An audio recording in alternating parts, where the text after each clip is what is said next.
What's up, guys? This is Settle the Score from 98.1 WQAQ. This is your co-host, Hayden Adler. Once again, we got our guest star, Sam Furman from American University. So one of the things we're going to talk about today is the NFL draft.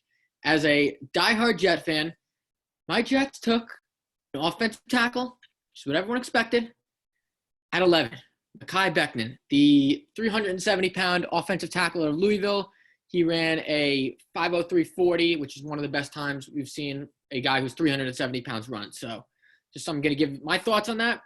First of all, the Jets have not had an all-pro wide receiver since 1986 with Al Toon.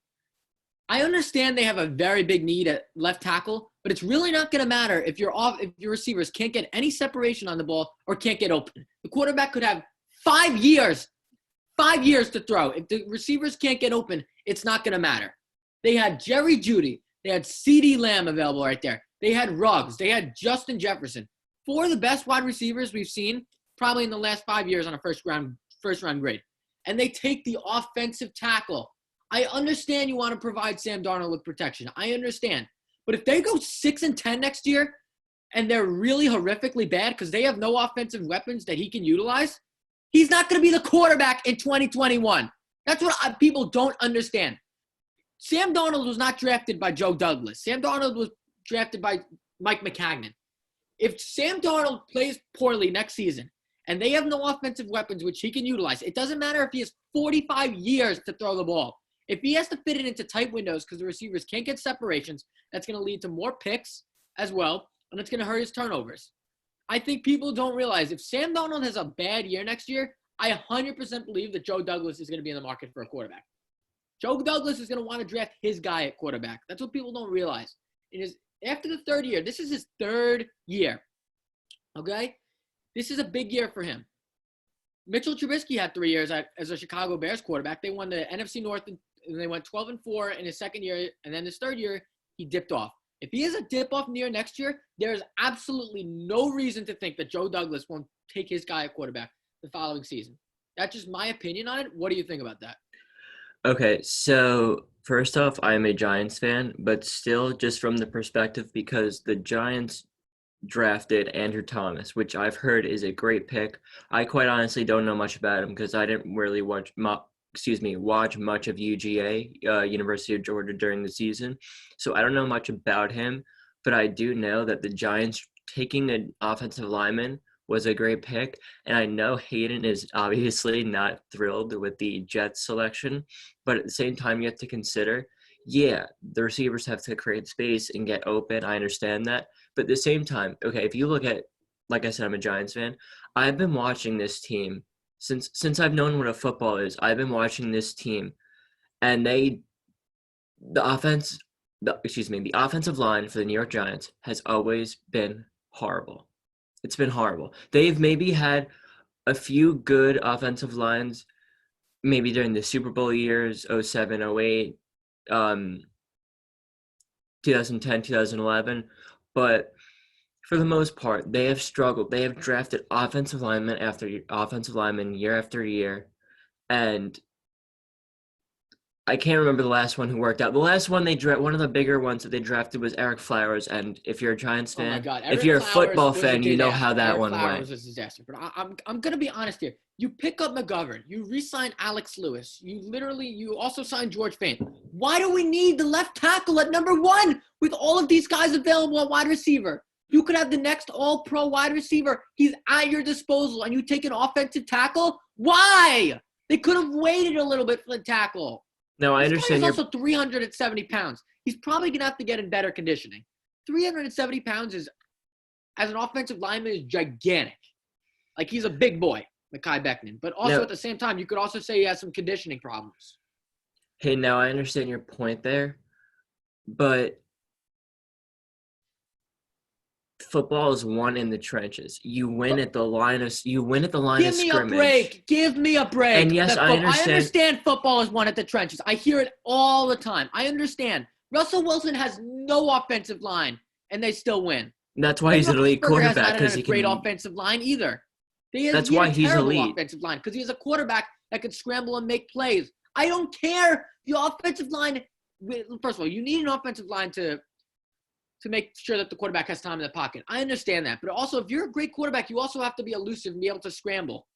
That's what the great quarterbacks do. An offensive line is only going to help you so much. If you can't make the plays, you can't make the plays. Doesn't matter if you have 4 hours to throw.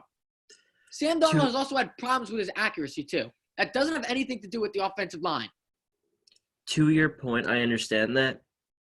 And I will say that they probably could have gotten him, maybe not him, but an equally talented offensive lineman in a later round. I actually thought it was interesting. I saw on Twitter you commented the New York on Giants, when they won in yeah, 2007, I'm looking at that right now. Sean O'Hara, David Deal, all of those guys. They had David Deal, Sean O'Hara. Let me just list them off. Hold on. So I have it right in front of me. So David Deal was a round 5 pick. Rich Seubert and O'Hara were both undrafted. And then Chris Snee was a second rounder, and Kareem McKenzie was the third rounder, pick 79. To Hayden's point, there are very talented offensive linemen that will be available in this draft and most other drafts later in the round. So I do understand why you are upset, considering the Jets may as well have me running out for the pass right now. But, it's – you were saying, okay, why do you think – let me ask you this. Why do you think that Jerry Jeudy is a generational talent? Jerry Jeudy is the best route runner, supposedly, from Todd Kuiper and Mel McShay they've ever – and Todd Kuiper and Mel Kiper and Todd McShay. Sorry, my bad. He's supposedly the best route runner they've ever seen coming out of Alabama, okay? What he could do as a wide receiver is more complete probably than Ruggs. He might not have the down-the-field speed that Henry Ruggs has, or maybe the body that CeeDee Lamb has, but also he's a guy who's going to be potentially a future All-Pro. I mean, the Denver Broncos now have Courtland Sutton, Jerry Jeudy. They have Noah Fant at tight end. They have weapons. What do the Jets have that Sam Darnold could throw to? They have Brashad Perriman, Quincy Enunwa, Vincent Smith, Braxton Berrios. Who? Josh Doctson, okay? That's who Sam Darnold is throwing to right now. That's who he's throwing to. I'm sorry. They could have used the first-round pick to get a once-in-a-generational talent at wide receiver. And I understand this is a deep wide receiver class. I understand. And if they get a guy like Michael Pittman in the second round, it'd probably end up being pretty good, because you get Michael Pittman, who has familiarity with Darnold, and then you have Mekhi Becton at the 11th spot at offensive tackle. I understand that. But, when you have those players that are available, when you have Jeudy, Justin Jefferson, Ruggs available, I don't get why you don't pull the trigger on one of those guys right there. They are now all off the board. You can only be patient for so long. And I'm sorry, the Jets fans have been patient forever with our wide receivers. They have not had a wide receiver, all-pro receiver ever. Wayne Corbett is one of the best receivers in the history of the Jets, and he went undrafted out of Hofstra. Okay? They have Brandon Marshall had one very good season. They haven't had a Julio Jones. They haven't had an Antonio Brown. They haven't had a guy even like a Juju Smith-Schuster even coming out of USC. They have not had that guy literally in the last 20 years. Why not get that guy now? Why? And like I said, if the Jets go 6-10 because he has no one to throw to, Sam Darnold is not going to be the quarterback in 2021. You can talk all you want about the future. I'm guarantee you, Joe Douglas is going to want to pick his quarterback in the next year's draft. I don't see why he wouldn't. Mike McCagnon wasn't his guy. NFL GMs in today's day and age want to get their guy. Okay? When they have a previous gen GM, they definitely want to feel that they want to get their own players. One thing I'll say about Mekhi Becton is at least he's a Joe Douglas guy. I'll say that about Mekhi Becton.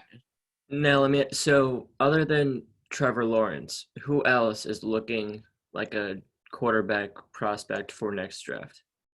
I mean, it's hard to say. It's very hard to say at this point who's a quarterback prospect you're looking for the 2021 draft. I mean, obviously you have Trevor Lawrence. You got to figure. I'm trying to think of guys who are coming out of college. I think you have to look at it a little bit later. But I think if you get to next year and the Jets go 6-10 or 7-9, and you're thinking to yourself, is this guy the guy I want in the future? And Joe Douglas is going to think to himself, maybe Sam Darnold wasn't the guy I drafted. Maybe I want to take the guy I drafted. Honestly, why wouldn't he think like that? Because the Bears are moving on from Mitch Trubisky, and Mitch Trubisky arguably has better numbers than Sam Darnold. It's almost safe to say. I think also Trubisky, look, I don't know if he's going to be a good – excuse me. I don't know if Mitch Trubisky is going to be a good quarterback in the future, But right now, it does not seem like he's maturing at the pace that Bears fans and Okay, the okay. Bears I'm gonna organization ask would you a have wanted. question. I'm gonna ask. I'm sorry. Let me just add this on, by the way. There was what I heard. I think it was Colin Coward who said this, that Mitch Trubisky literally, like, he needed the TVs in the Bears locker rooms turned off because he cannot deal with hearing criticism. You're an NFL quarterback. That's kind of ridiculous. I just wanted to throw that out there. I don't know if he's mature enough yet. I think he either needs more time, or maybe he's just Like I'm not gonna worth give his you, bust. the question. I've asked this question so many times and I get so many different answers, but I'm gonna give you this question. What Okay. has Sam Darnold done that has shown you this is the guy moving forward? Honestly, what has this quarterback done? Like I understand he's gonna be in his third year, but he's shown so much in his first 2 years that Jet fans are saying, boy, we really have our quarterback. Like I don't think he has. I'm sorry, do I want to see 3,000 yards passing and a 7-6 record every season and then he throws 19 touchdowns and 15 picks? I mean, come on, it's not a great differential. He's not throwing for 4,000 yards. He's not like Josh Allen leading his team to the playoffs even. I don't even see, he doesn't even have that wow factor either, where he makes so many plays where you just No. go, wow. Like he really doesn't even have that. He's had a couple of pretty good games, a couple. Like what has he done to show you he's the face of the franchise? Like I'm He saying this as a hasn't. Jet fan. What has he done? No, nothing.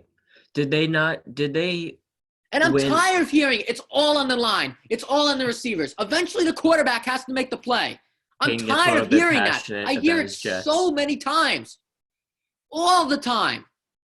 When Mark Sanchez, within his first 2 years, they went to the AFC title game, back-to-back years, okay? He beat Brady. He beat guys like Brady, Phillip Rivers, Peyton Manning, Carson Palmer. He beat all of these guys in the playoffs, and he was an absolute dynamite. And in his third year, when he had one bad year, they destroyed him. I've never seen another quarterback like Mark Sanchez be destroyed as much as he has with the Jets. It was absolute insanity. And this guy, Sam Darnold, is like, I mean, he's given every excuse imaginable. Can I Like, just if he doesn't throw for hold on, 4,000 Hayden. yards next year, hold on. If he doesn't throw for 4,000 yards next year and lead you to the playoffs, I really think you have to look in either bringing in some competition at the quarterback position or drafting another quarterback. I don't see it any other way. So you mentioned the 3-year thing, and this is just my personal opinion, what I think. Look, obviously I'm no NFL general manager owner. I think now you have to give a quarterback 3 years. In my opinion, no, let me explain. I think the quarterback leash should be 3 years. You get 1 year to adjust. New York, to be fair to Darnold, is a harder place to play in because of the media attention, because of the fan, because of the popularity of the Jets, the Giants in New York. There's a lot of pressure to it. You need the first year to kind of break into the league, get adjusted. Some guys might not even play it depends on the situation, obviously, team to team. Year 2, they either show improvement or they begin to go on a downward trajectory, for lack of a better term. Second year, they're still developing. Maybe they're becoming more. There's more chemistry between them and the rest of the team at that point, hopefully. And you know, as Darnold had his last year with the Jets, they had a good second half of the year, but he got mono. There were some issues. So in Darnold's case, I wouldn't say throw at this year out, but certainly I don't think it's time to throw him in the trash yet. So I think the second year is for development and further developing that chemistry. Now, year 3. Year 3 is, in my opinion, this is where you either prove that you're the future of the team or you get out and you draft a new quarterback. I think because this league is so quarterback driven, and it always has been, you need the quarterback. Everyone knows you need the quarterback to lead the franchise. And also, you need to give him a 3-year leash. So I think Darnold, to your point, he either performs and continues to show improvement, or I think the Jets are drafting another quarterback next year. Also, this is the year you win the division. They don't have Brady. The Patriots don't have Brady. The Dolphins are almost rebuilding. The Bills are also the Bills look pretty good, but is Josh Allen so incredible? Forget this not, okay? Jets last year had a 16-0 lead on Josh Allen in the fourth quarter. Okay, he had 4 interceptions when he played the Jets. I would honestly say I don't think Josh Allen is such a great quarterback. This is the year they need to win. This is the Jets' season. That's why I was so irate when they didn't take a wide receiver. They have this guy that if they want to give Sam Darnold all the help they can give, they give him the line. It doesn't matter if you don't have wide receivers. Get him a wide receiver there. Get him a wide receiver early so he has that guy who he can lean on. Okay, it really does. It also is a matter of trust too. If Sam Darnold doesn't trust the guys he's throwing to, that's a big problem as well. They have to build a repertoire. They have to build a rapport. These receivers and the quarterback. If Sam Darnold doesn't feel like he can succeed with the weapons he's given, that's a problem. No matter how great the offensive line is, you still need to have confidence in guys to get the 50-50 ball or catch the ball in tight spaces. That's really important. Like, people seem to be forgetting that. And so you mentioned the Bills. To your point there, I think Josh Allen is a good quarterback. I think he's a good quarterback who is complemented by. His accuracy is horrendous. Hold on. I think he's a good quarterback who is complemented by a really good defense and good supporting pieces. Josh Allen, and he can run the ball, which now is, an extra positive. So that's why I think it works better there. I also think Darnold, like I said before, this is the year where Darnold either proves that he's the quarterback of this team or he's getting traded or something. I'm not really sure, but Hayden speaks more from experience because he watches his team week to week. I just kind of see more so the highlights. I do watch some Jets games, so I can't speak as much on it. But that's just my feeling in general quarterback, the general quarterbacking situation in the NFL. There is honestly zero excuse this year for them not to win the division. You get 6 games versus the Patriots, who are not going to be having Brady. I understand that's a stout defense. 6 games right there. You have Miami, who's picking Tua, who's still coming off an injury. You don't know what really Tua is going to be. You mean 6 games in the division? Yeah, 6 games in the division. You have 6 games: 2 versus Buffalo, 2 versus Miami, and 2 versus New England. All 6 of those games, they should be 4-2 in the division. I'm serious. They should have 4 wins right there. I think Buffalo is going to take the division right now. Really? I don't think Josh Allen is so good. You got to figure that defense is going to regress. Dude, they went 10-6 with a fantastic defense, a great running game last year. And they had better receivers. They had John Brown and they had Cole Beasley. They had much better playmakers at offense. And they still only went 10-6. You know, the offense only averaged about 18 points per game. The offense was horrific last year. That's what people don't really understand. Josh Allen wasn't like lighting up the scoreboard. They were winning games like 20-10. Like, you got to figure that the defense is going to regress in Buffalo. So I figure that's a 7-9, 8-8 team. I don't think that team is any better than the Jets. I don't. The Jets last year had a top 10 defense. Jets had a top 10 defense without C.J. Mosley, without Avery Williamson. All these guys are going to be coming back. And you got to figure they added Pierre Desir as a corner too. That's another corner they could put in the slot. They added their defense is going to be fantastic. I think the defense is going to be excellent if those guys come back healthy. It's the offense that I'm concerned about. Because the offense, they really haven't done enough to upgrade that offense. I understand you have Chris Herndon, Ryan Griffin. That's going to be a nice tight end combo. You figure Bell's going to be a little bit better. The offensive line looks better, but you got to have wideouts. It's simple as that. You got to have guys who can really stretch the field, and they don't right now. They have a couple of very good pieces. Okay, they have a couple of number 2, number 3 guys. Quincy Enunwa, very good number 2 guy. Rashad Perriman probably could be a number 3. I like Josh Dotson maybe as a low end number 3, but they don't have that number 1 guy. They don't. Like, who's the cornerstone of that offense? Honestly, who's the cornerstone of the Jets offense right now? Le'Veon Bell. Yes, but like Le'Veon Bell's also coming off a year which he only had about 800 yards rushing. Stars can struggle. It does happen. I mean, I understand 1 year for a star running back like Bell freaks people out a little bit. It's 1 year. But things happen.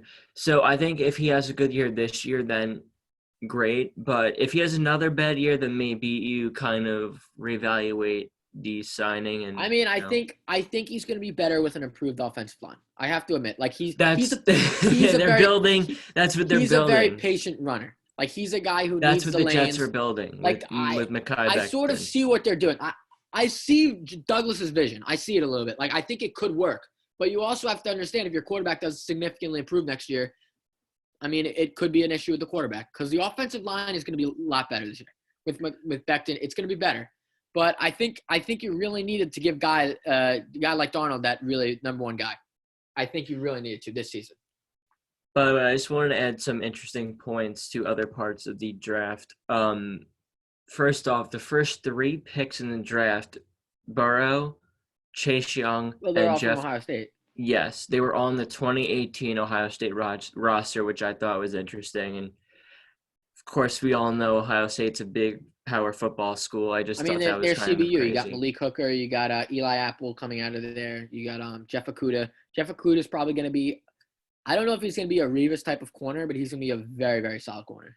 Like I think the Lions made a good pick out of there. You have Chase Young too, probably the best pass rusher we've seen in the draft coming out in a very long time too. Maybe the Lions will actually not mess this one up. This talent. I hate to pick on Detroit, but they've had some of the greatest football players in NFL yes, history they've had Calvin and Johnson, have managed they've had Barry to Sanders, and mess up they their both ruined their careers. careers. Yes. All right, I'm gonna give you. We're gonna go on to another topic right now. We're gonna give a topic about Jordan Love, the Packers drafting him. Do you think that's a good move or a bad move? I'm gonna give you my take, and we'll let you start off. But I'm gonna give you my take shortly. No, you go first. I'm gonna give my take. Let's hear I it. actually think it's a good move from the Packers to take Jordan Love. If the Packers think that is their guy, it is better to take him earlier rather than later. Okay, you have Aaron Rodgers, who I believe is about 35. Aaron Rodgers is 35, 36. He's getting up there. So if you have him and you have a guy like Jordan Love waiting in the shadows, you have a clear succession plan. So that way, if Aaron Rodgers eventually gets hurt or maybe he gets traded eventually down the road when he's in the next couple of years, you have a guy who can come in and be the next face of the franchise. That's why I don't understand. Guys like Drew Brees and guys like Tom Brady, when the Patriots tried to get Jimmy Garoppolo. They tried to bring in a succession plan, which Bill Belichick was smart. What these guys with these quarterbacks who are doing, you need a guy who can take the reins and be the next quarterback of the future. Okay? If you have a guy like Jordan Love, who you love at quarterback at 26, if you absolutely love him and the GM says, wow, this guy's going to be a once-in-a-generation talent, he can really throw the ball. They're comparing him to Patrick Mahomes. If you love him at that spot, even though you just came off an NFC Championship game with Aaron Rodgers, Aaron Rodgers is I would say probably one of the top 10 greatest quarterbacks, arguably. You can make that case.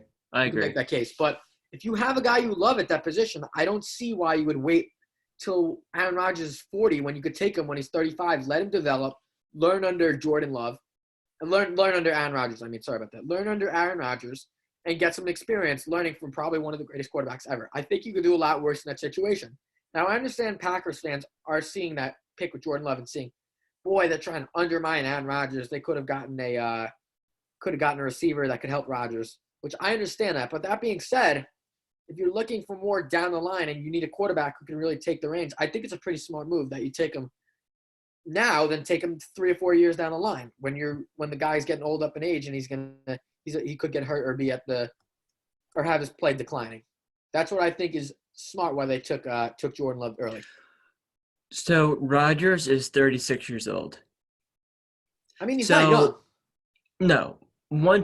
Especially as a quarterback, once you are over 30, I'd say 30 and above, you're kind of heading in the back end of your career.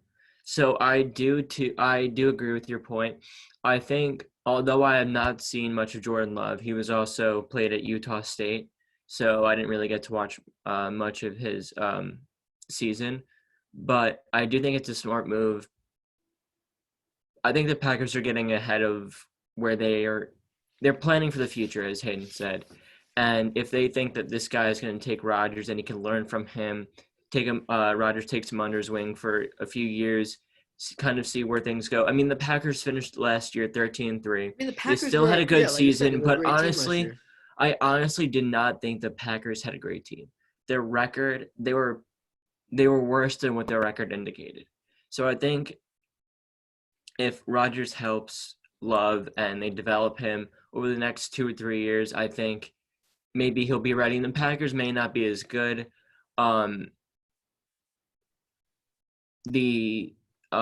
Excuse me for a second. The Vikings are probably the second biggest contender in that division.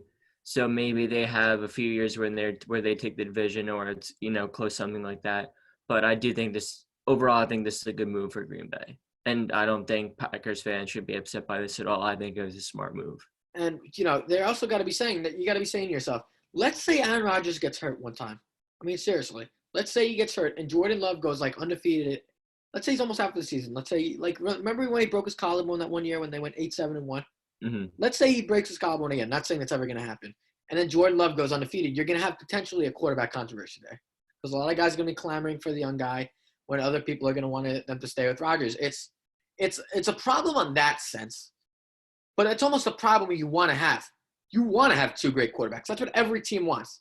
You don't want one great guy. If you have two great guys, you can either trade bait one of them, you can get assets, or you can move, or you can stick with the old guy. So I think it's very interesting, because if teams love Jordan Love, and there's a guy coming out of and there's a team maybe that doesn't have a quarterback, and Jordan Love has performed and showed that upside in the games he's played, there are going to be teams that are going to want to trade for him.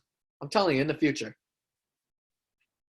I'm looking at a team like Detroit, all right? If Matt Stafford can't stay on the field like for some reason, or he eventually doesn't produce as much as you want, you feel like he's getting old, what about if you looked in the division and Jordan Love proves his upside when he plays for Green Bay? Would you consider making that move, maybe trying to trade for Jordan Love? You would have to. Right now, Detroit's backup is David Blough, correct? Yes, David Blough's the backup. I mean, I don't know. I've seen only a little bit of David Blough play, but I don't know if you can exactly say he's the next Matt Stafford in Detroit. So I think Hayden made a very good point. That's nothing against Matt there. Stafford, by the way. I think Matt Stafford's a highly underrated quarterback. He's terrific when he's on the field. When Matt Stafford is healthy, he's probably one of the top 10 to 15 quarterbacks in the league. You could even argue he's earlier than that.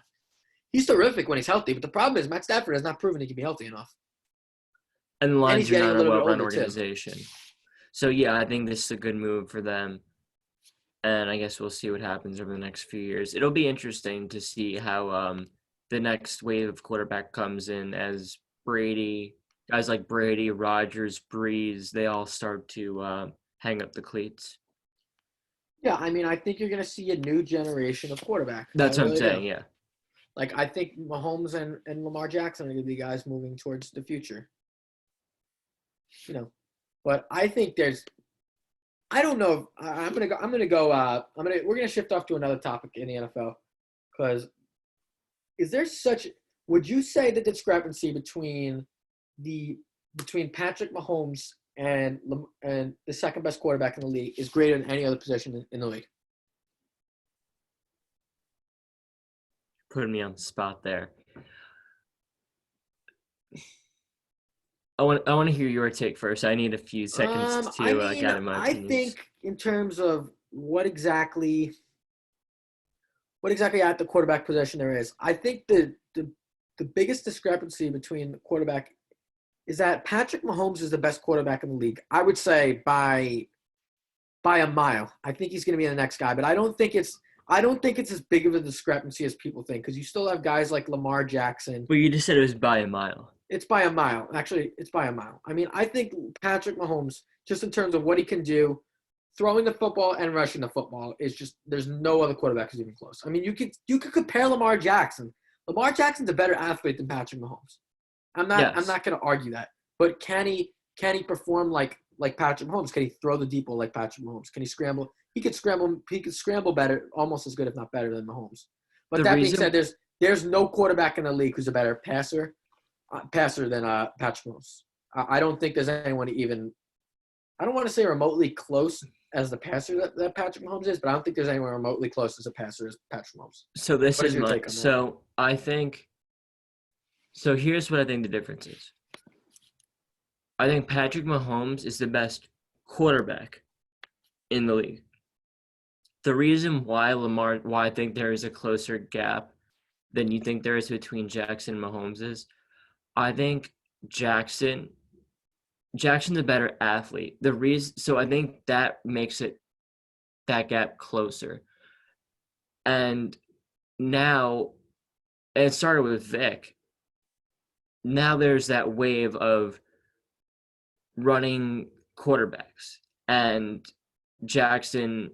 I mean, Mahomes can run. There's no doubt he can run, and he's athletic. Deshaun But I Watson think, too. You got to look but at. I mean, Lamar. That's also true, and Russell Wilson's also a good mobile quarterback. That's where this league is heading, and I think Mahomes is better by the pure nature of the position. I think he's a better quarterback. He's a better thrower.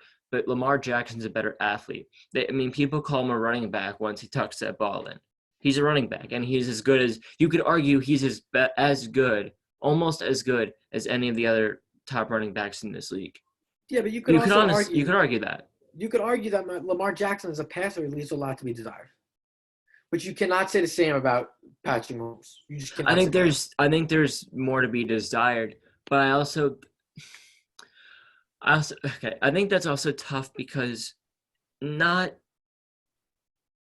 every quarterback has their own unique style of play. In their own little way, everyone has a little bit of that unique characteristic to them. I think why you're saying that Jackson there's a lot to be desired with his passing game is because in the NFL, a quarterback has traditionally been the guy that, he can move in the pocket, but his main job is to get the ball down the field. That's what the quarterback position has traditionally been. But where we're going is you need a quarterback who can move in the pocket, and if his guys aren't open and the pressure is coming on, you need to just run. You need to run. You still want to get that positive yardage. That also comes into play when you have teams that struggle more with offensive lines, like the Giants have, and even the Seahawks. The reason why Russell Wilson was while people were calling him the MVP, his offensive line was poor, to say the least. Poor, probably one of the worst in the league, actually. And he's having an MVP season. You need that mobility, and so I think where Jackson misses with his arm strength, I think he makes up for it essentially with his running ability. Yes, exactly. He makes up for it with his unprecedented mobility that only can be really compared to Vic. But do you think teams are eventually going to stack the box against a running quarterback? Not stack the box. Or do you think teams are going to almost play like a quarterback spy where eventually they're going to be able to detect when Lamar Jackson can run the ball? Because eventually, if you run the ball so many times, there was one season where Lamar Jackson ran 25 times in a game. I mean, you're eventually going to have a quarterback spy where you can detect eventually what exactly you need. I think, in my opinion, to your point there, you can't spy against Patrick Mahomes. It's impossible. You need your best linebacker spying on guys like Jackson and Wilson. You need that. You need your most athletic, your quickest, your fastest linebacker spying on him. That's how I think these teams are going to have to adapt to it. Because after seeing the year Jackson had last year, where he literally ran around, he just ran all over the field, and teams couldn't do anything about it. I mean, he still threw for. I mean, I'm talking about his passing. He still did throw for 36 touchdowns. He led the league in passing. So I think he got much better as a passer. I did, but you saw when he's still young. You have to learn. Maybe he develops that arm a little bit. No one's ever going to say that he's going to – maybe he'll never live up to the arm that Mahomes does have, because he has an incredible arm and he can throw deep on the run very easily. But I think, once again, where Jackson misses with his arm, he'll never have the arm strength of Mahomes, but we'll never see Mahomes run like Jackson can. No, yeah, I agree with you on your point. Just I think in terms of what you're saying, I think that it's definitely going to be a interesting debate as to whether or not these running quarterbacks are going to be able to sustain their excellence. Because, I mean, eventually the problem with I'm concerned about Lamar Jackson is that eventually when he runs, eventually you're going to see some durability issues. Because even when Cam Newton won the MVP in 2015, he had one of the greatest single-season seasons ever when he won in 2015 with the Panthers. He eventually had some injury durability concerns. My concern is that if Lamar Jackson keeps running the ball and they're putting him in perilous situations where he's getting hit all the time, eventually his health's going to begin to deteriorate. That's what I'm a little bit concerned about. And that ruined RG3's. Yeah, that ruined his career. So I'm just a little bit concerned about that. Like The Ravens like also like have a Deshaun good Watson, offensive line. A guy like Deshaun Watson is more of a pocket passer as opposed to Lamar Jackson. I'm not saying Deshaun Watson's a fantastic passer, but he's better in the pocket than Lamar Jackson. I think you have to have an offense that's tailored a lot to Lamar Jackson as opposed to him just being able to kind of make plays just with his just him being able to make plays with his arm. You need a specific offense that's tailored to Lamar Jackson. I think with Patrick Mahomes could be successful in any offense. He's just that great at throwing the ball. I'm just curious. So we were discussing before the show that you thought Isaiah Simmons. Just to move around topics a little bit within football. So you told me before the show that you thought Isaiah Simmons was the best pick in the draft thus far. Can you elaborate on that? I did. Isaiah Simmons went to the Arizona Cardinals at pick 8. It's almost shocking that the Giants didn't pick him at 4. Isaiah Simmons is a guy out of Clemson. He won the Butkus Award for the nation's best linebacker. He can cover your best receiver. He can play in mid. He can play almost as a safety. He could cover the guy in the slot, and he's a guy who could tackle. So as a linebacker, you can essentially put him anywhere. He's played corner. He's played safety. He's played middle linebacker. He's almost played at end a few times. The versatility Isaiah Simmons. Isaiah Simmons has shown it at his linebacker position at Clemson is just unbelievably. He's an unbelievably versatile linebacker. So I just think in terms of what the Cardinals are getting, they already have Kyler Murray. They have DeAndre Hopkins now, and then you add this guy to the defense with Patrick Peterson and Isaiah Simmons. I think that's going to be an incredibly stout unit, and I think that's going to really help the Cardinals. I'm just shocked. I think I would say probably maybe behind Okudah and Chase Young, probably the third best player in the draft, and the Cardinals got him at 8. So that was an absolute steal. I think the Cardinals are going to be good. I think they still need to I think they still may need another year or so, though, to quite honestly get everything to mesh. They're also in the NFC West, which you could argue is the best division in football. No, it's not. The Rams just lost Jared Goff. Not Jared Goff. The Rams just lost Todd Gurley. They're rebuilding. The Rams are almost rebuilding in a sense. I mean, they still have Jalen Ramsey. 49ers and Seahawks. Yeah, so you got to figure how exactly the 49ers can be able to run the ball. You figure the 49ers going to be as good running the ball like they were last year, and that defense is going to be as good? That could win a 9 or 10 win team. I don't think they're going to be as good as 13 wins last year. I mean, their defense is still – their defense was great, everything went right for the 49ers. Everything. I'm not saying they're going to go – what were they, 12-4 or 13-3?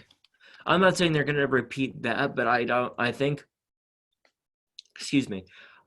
you could see San Francisco winning at least 10 or 11 games. I think they're still at least a wild card team. I think they'll be a good team. It's just when you have a team that runs the ball, you could stack the box now all the time and make Jimmy Garoppolo beat you. That's what they're gonna do. When you saw the Super Bowl last year, you saw a guy like Jimmy Garoppolo. When he has to beat teams, he's not necessarily a guy like a Mahomes or like an Aaron Rodgers, Drew Brees, or even a guy like Brady. When he has to beat you, he kind of struggles with that. So I think it's going to be interesting to see how teams evolve and how they're going to be guarding the receivers at San Fran. Because San Fran has some good receivers. They just drafted Brandon Ayuk at Arizona State. They have Deebo Samuels. Emmanuel Sanders went to Denver, I believe. Yeah, they have a lot of interesting pieces on the offense. So if they can, I think they have a very interesting unit with Kittle too. I'm sorry, Sanders went to New Orleans. My apologies. Yeah. They still have but they still have all those guys. They still have Deebo and they got Ayuk, so they have some guys at wide receiver with Kittle. That's going to be an interesting unit, and you got to figure they're going to be able to run the ball with Mostert and Coleman. That's looking like that's looking like a very dangerous team, and that's what I'm saying. I think the NFC West is really good, and I think it's going to be tough for even a team like the Cardinals, who are progressing and getting better. I still think they're going to be in a tough spot in the division for a little while, with the Seahawks and 49ers being there. And the Rams, quite honestly, not really sure what they're kind of trying to get at right now. Getting rid of Gurley. Jared Goff is, in my opinion, an average quarterback. I mean, I don't know. Jared Goff's a pretty good quarterback. He went to 2 Pro Bowls. 2018, he led them to the Super Bowl, the Rams. He just threw for 40. He was due for 4,300 yards last year. I mean, they had an off year and he threw for 4,300 yards. Jared Goff's a very good quarterback. I think Jared Goff's pretty underrated. I disagree. I think he's overrated. So I guess we differ Really? on that. I think in terms of what Jared Goff can do, I think Jared Goff's a very good quarterback.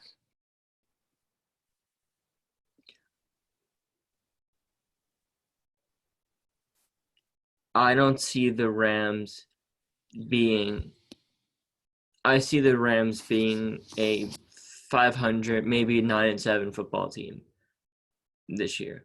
I mean, they still have Aaron Donald. They still have Jalen Ramsey. They still have a lot of pieces there. No, they do. I think, like I said, I think that division is the toughest in football. So I think teams like – I think the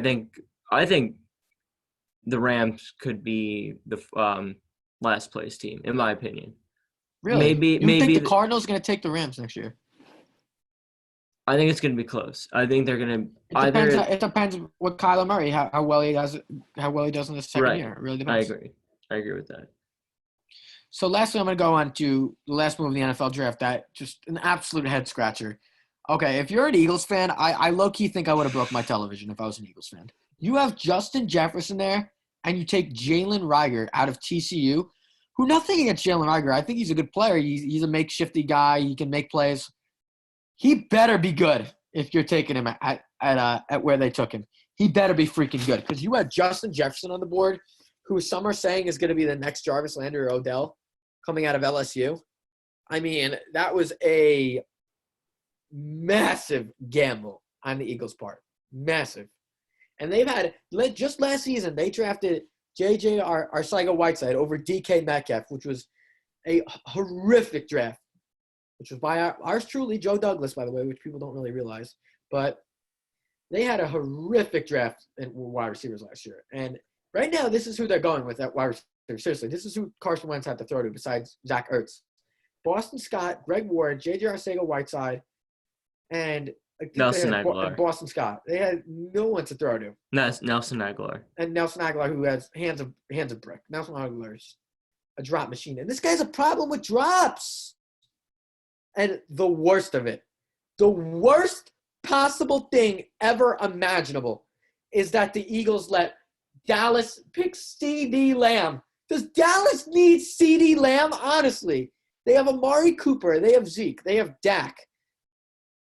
It's a scary offense. They have Michael Gallup. They have every piece imaginable at that offense. And then CeeDee Lamb goes to your division rivals in Dallas. I mean, I think I low-key would have broke my television if I saw that.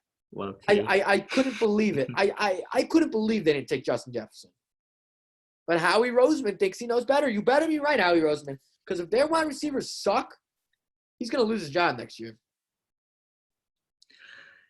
It's also the NFC East, and we all know how the NFC East has functioned over the last 10 years, where they're lucky they play whoever has a halfway decent – hold on. They're lucky. Whoever has the most halfway decent roster in the division will win. Honestly, that's how it's been. But in all honesty, I do think Dallas is looking once again like a playoff contender, maybe a Super Bowl contender. I hate to say that being a Giants fan, but I think they're heading in that direction. And if they underperform with this roster, I know Jerry Jones has been there for quite a while in Dallas. I'm not exactly sure how long he's been there for. But if this team doesn't start to rack up playoff wins in the next few years, I mean, granted, Jerry Jones is older, but I think they should maybe start looking in another direction with this team because this team has underperformed. They have not – when was the last time they were in the Super Bowl? Last time they went into the Super Bowl, I believe, was 1995. And I believe they won. They beat the Pittsburgh Steelers, yes. Okay, 1995.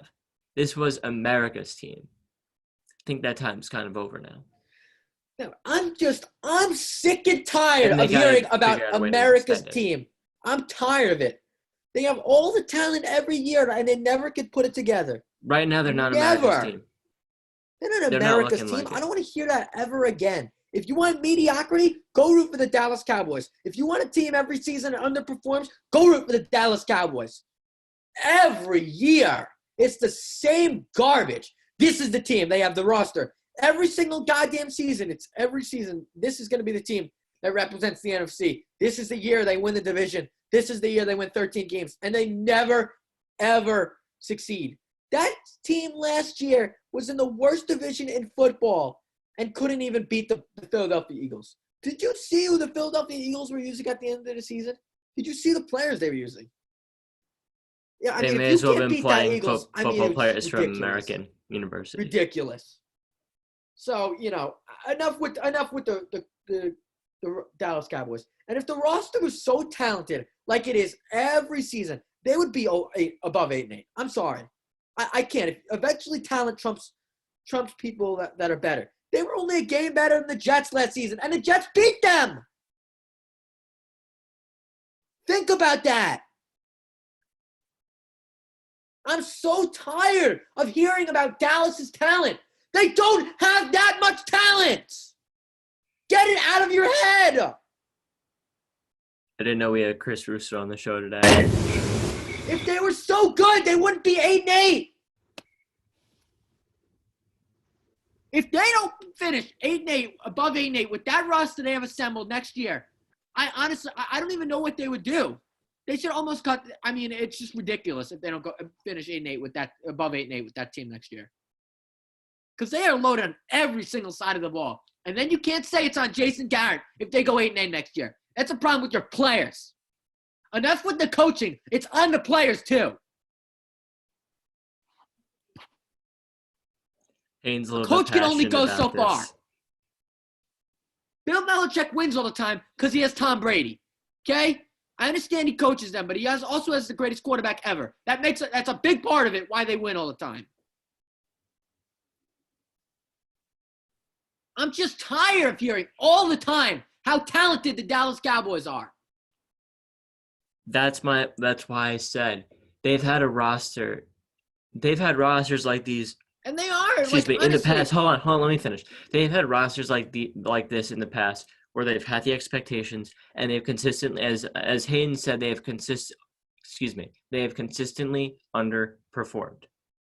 If they cannot get a winner in the next 3 to 5 years, in my opinion, I think Jerry Jones needs to be looking for new leadership. If he really genuinely cares about the well-being of this football team and how they perform, which everyone knows he does, then maybe he needs to look in the mirror a little bit and maybe make some changes both within the roster and maybe with ownership, in my opinion. Because, I'm telling you, like, on paper, they have a fantastic roster.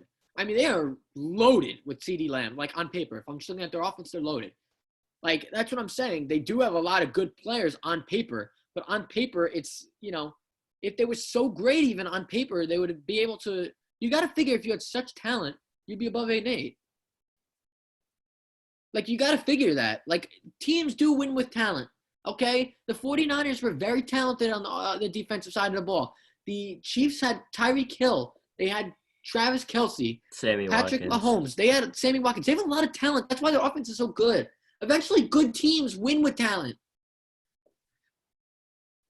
That's what I'm saying. It's the talent is only – the talent eventually should take you to where you want to be if you have such great players. Because you can't win without great players. Like, you can't. That's just my opinion on the Dallas Cowboys. That's my personal opinion. But that's all I really have to add on that topic.